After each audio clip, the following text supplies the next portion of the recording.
Hi everyone, I'm Bayaw JV and welcome to Bayaw Talks.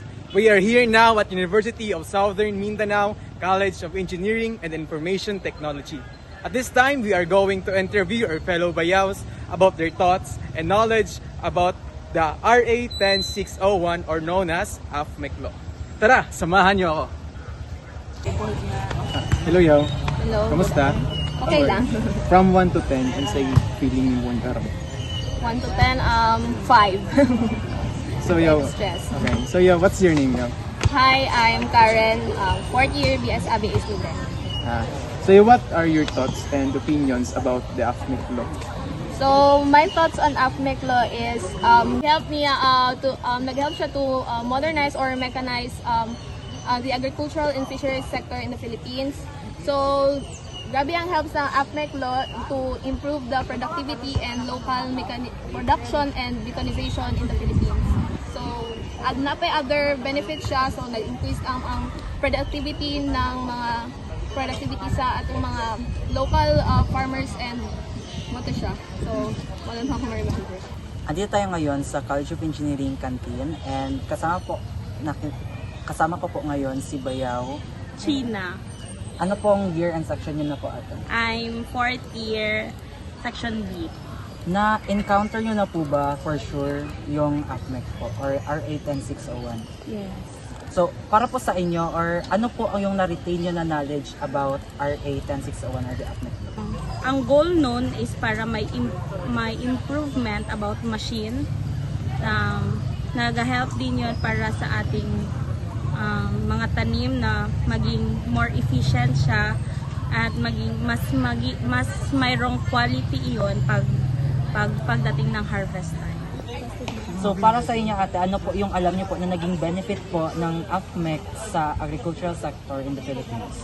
So first, ang naging benefits ng AFMEC sa unang-una is to set standard to every farmers.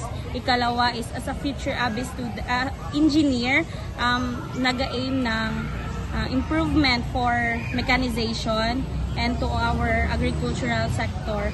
And syempre, ang AFMEC is nag-aim din na ma-achieve ang food security and safety and especially to enhance farming productivity and efficiency. Yun lang.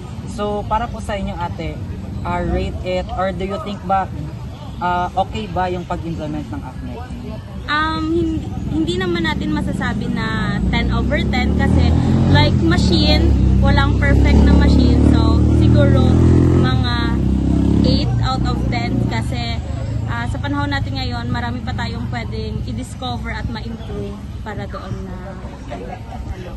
Thank you po ate. Thank you. Hello ma'am. So, may question po ako ma'am about AFMEC law. So, what are your thoughts and opinions about this law? Ako ang thoughts and opinions ko, it is good na ang Philippines nag-initiate ng ganyang law. Kasi kailangan natin ng mga machineries in order for us to improve our agriculture. Diba? Kasi when we say Philippines, ang alam talaga ng mga tao, this is an agricultural country. Diba? So in order for us na yung pacing natin sa agriculture so mag-improve, we need mechanization. Kasi as we mechanize our agriculture, mas tumataas yung efficiency natin, di ba? So, kailangan yung law talaga para ma-enforce yung mga machines. Kasi, kasi tayo Philippines, parang mga Pilipino, hindi ganun ka, parang hindi sila ganun ka, parang willing to accept new ideas and new concepts in farming. Kasi, they stick on traditional way, diba? So, masyado na tayong late at huli na tayo sa iba-ibang mga countries kasi we stick on our traditional way of farming. Okay, so yun siya, kailangan ng law. So maganda siya na nag-initiate yung ganyan na yung Philippines kasi para ma-enforce talaga. Kasi kung walang law, hindi rin gagalaw yung